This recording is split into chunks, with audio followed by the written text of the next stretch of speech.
Ravi de vous retrouver sur EAD TV, nouveau journal de l'école. Ouvrons cette édition par la clôture des travaux des États généraux de l'éducation.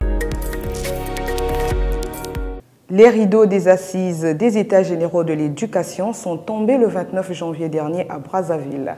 Pendant 5 jours, les participants à ces travaux ont débattu des questions qui minent le système éducatif congolais. C'est le Premier ministre, chef du gouvernement, Anatole Kolini Makosso, qui a assuré la fin des travaux placés sous le thème « La transformation de l'éducation nationale ». Décryptage, Francis Ikonga et Loïc Kwamba.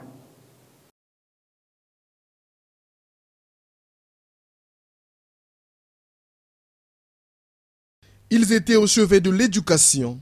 Mais pour quelle moisson? Personnalités politiques, société civile, diaspora congolaise ont au terme de cette grand-messe adopté plusieurs recommandations, parmi lesquelles la révalorisation du secteur de l'éducation nationale, la révision des textes réglementaires, l'introduction des modules de formation en entrepreneuriat. Une autre innovation renvoie à l'adoption d'un statut particulier de l'étudiant entrepreneur. Rationalisation du cycle d'éducation de base d'une durée de 10 ans pour offrir une éducation intégrale de base équitable, inclusive et de qualité pour tous les enfants, filles et garçons, dans un environnement scolaire exempt de violence et d'insécurité. L'amélioration de la qualité et de la pertinence des apprentissages, la valorisation de la fonction enseignante, le recrutement massif de nouveaux enseignants en remplacement progressif des enseignants volontaires, l'élaboration d'un nouveau cadre d'orientation curriculaire, la révision des programmes scolaires, l'utilisation des langues nationales comme médium d'enseignement dans l'éducation de base et la généralisation d'éthique dans les secteurs de l'éducation, de la formation et de la recherche. Le Premier ministre, lui, s'est appesanti sur l'intérêt des assises. Il appelle à l'application des conclusions issues des États généraux de développement scolaire et universitaire, ayant enregistré parfois un faible taux d'exécution. J'en appelle pour une meilleure réalisation des préconisations issues de ces assises des États généraux à une forte mobilisation et à un ferme engagement de tous les acteurs du système d'éducation, de formation et de recherche. Bref, de toute la communauté éducative. Pour sa part, pour sa part, le gouvernement de la République, sous la clairvoyante direction de son Excellence M. Denis Sassou Nguesso, président de la République, chef de l'État, réaffirme solennellement et pleinement sa volonté indéfectible de ne ménager aucun effort pour la mise en œuvre des conclusions issues de ces assises. Je prends solennellement le ferme engagement, avec les appuis multiformes de toute la communauté éducative, de faire des conclusions de ce jour un véritable pacte social pour la transformation de l'éducation nationale, de la formation et de la recherche en vue du progrès, d'un meilleur avenir de la jeunesse et du développement durable de notre pays.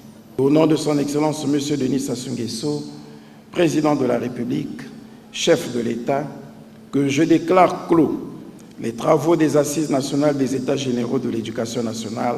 Un point de vue largement partagé au cours des assises. En effet, le système éducatif congolais croule sous le poids de nombreuses difficultés, un état des lieux qui impose des mesures courageuses. Lutte contre la délinquance juvénile dans ce journal. Le haut-commissaire à la justice restaurative, à la prévention et au traitement de la délinquance juvénile, Adolphe Mboumaba, s'est entretenu avec le premier conseiller de la coopération à la délégation de l'Union européenne en République du Congo. En toile de fond de ces échanges, comment rendre effective la prise en charge des jeunes en situation de rue.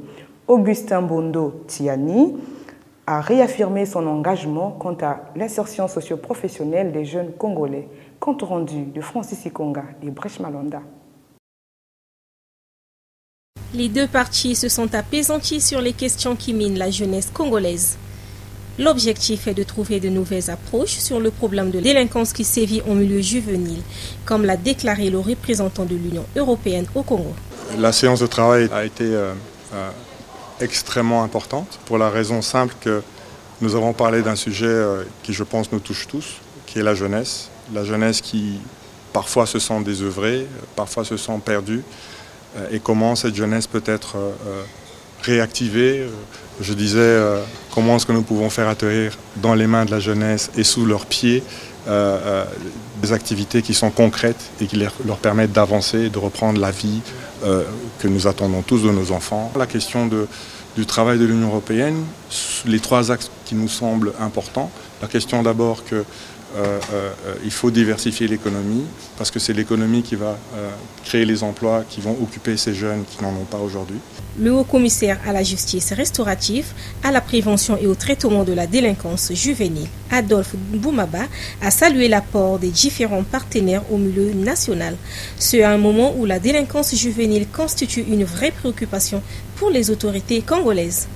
Dans un autre chapitre, après la levée de la grève des enseignants de l'université Mariengwabi, les étudiants de l'école normale supérieure affrontent depuis le mardi dernier les épreuves de la première session de l'année académique 2023-2024. Si les autorités de l'ENS se disent confiantes quant à l'organisation de cet examen, les étudiants, eux, affichent une certaine peur, surtout pour ceux qui commencent leur parcours universitaire. À peine repris, après la grève des enseignants de l'université Mariengwabi, ces étudiants vont devoir affronter les épreuves de la première session de l'année académique 2023-2024. Du côté de l'administration, tout est fin prêt. Les cours ont très bien commencé depuis que la grève a été levée. Les étudiants viennent régulièrement, les enseignants sont là. Et je vous assure que même là maintenant, nous allons commencer nos sessions d'examen demain. C'est pour vous dire qu'on avait bien commencé nos cours et là on termine avec les évaluations. Mais les étudiants, eux, sont envahis par le stress, surtout pour les nouveaux. On n'a pas eu totalement le temps pour nous préparer pour les sessions. Oui, vu qu'il y avait la grève aussi, on a repris les cours, même pas 3 semaines, on nous annonce les sessions. Les autorités de l'école normale supérieure entendent tout mettre en œuvre afin, disent-elles, de combler le retard. Nous avons pris un retard déjà d'une semaine, mais nous allons nous rattraper. Ce que nous demandons aux enseignants, c'est de continuer à faire le travail comme ils ont l'habitude de le faire et aux étudiants d'être présents. Parce que nous ne fonctionnons qu'avec les étudiants. Sans les étudiants, nous ne pouvons pas fonctionner. Donc nous demandons aux étudiants d'être toujours présents et les enseignants sont toujours disponibles pour dispenser leurs cours. Après le doute suscité par la grève, un espoir semble renaître chez les étudiants nouvellement reçus à l'ENS. Autre fait, l'école Don Bosco est devenue le modèle de formation. Depuis sa création en 1992, ce centre de formation professionnelle, situé dans le 9e arrondissement d'Iri, dans le département de Brazzaville, compte à son actif plusieurs générations d'élèves formés aux différents métiers. Mais comment forme-t-on dans cette école ? Le centre de formation professionnelle Don Bosco vise la préparation d'une classe ouvrière qualifiée pour répondre aux besoins des jeunes Congolais en manque de formation. Cette structure encadre dans plusieurs filières, en l'occurrence l'informatique, l'électricité et la menuiserie. Le directeur de ces centres revient sur son bien fondé. La première expérience du centre a commencé dans l'enceinte du foyer Abraham, derrière le marché Total. Et cette expérience, en 1992, nous sommes arrivés ici avec les premiers Salésiens de Don Bosco, ici à la cité des jeunes Don Bosco à Massengo, où nous avons 5 filières de formation professionnelle. De ces 5 filières de formation professionnelle, le but, c'est de préparer une classe ouvrière spécialisée, capable de répondre aux besoins de notre société. Cet établissement est pour les jeunes comme une école de la deuxième chance. 80% des jeunes qui viennent ici, ce sont des jeunes qui ont déjà tenté par-ci, par-là, ils n'ont pas été admis ou n'ont pas satisfait et parfois négligés par la famille ou par la société.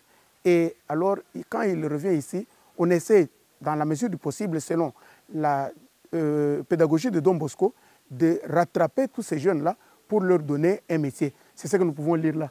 Du pain, du travail et le paradis. Par ailleurs, le responsable du site Don Bosco interpelle les autorités congolaises à les accompagner dans la lutte contre l'érosion qui menace dangereusement ce lieu, ce au bénéfice des apprenants. Depuis le 1er janvier 2023, l'érosion a frappé la porte de la cité Don Bosco et le mur est tombé. Et ça ne fait que continuer.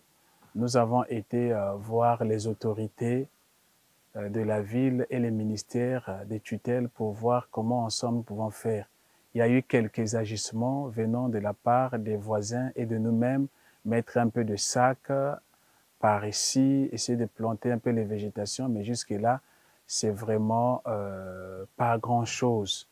Alors nous faisons encore l'appel aux autorités pour que dans la mesure du possible, qu'ils viennent secourir la cité Don Bosco qui est menacée par rapport à la sécurité des gens du quartier, par rapport aux élèves qui viennent étudier ici, apprendre le métier, et au fur et à mesure que les jours passent, peut-être que les pluies qui sont en train de commencer là, nous, notre angoisse est encore plus grande. Ce centre est situé à Diri, dans le 9e arrondissement de Brazzaville, et reçoit des jeunes qui ont au moins le niveau 4e.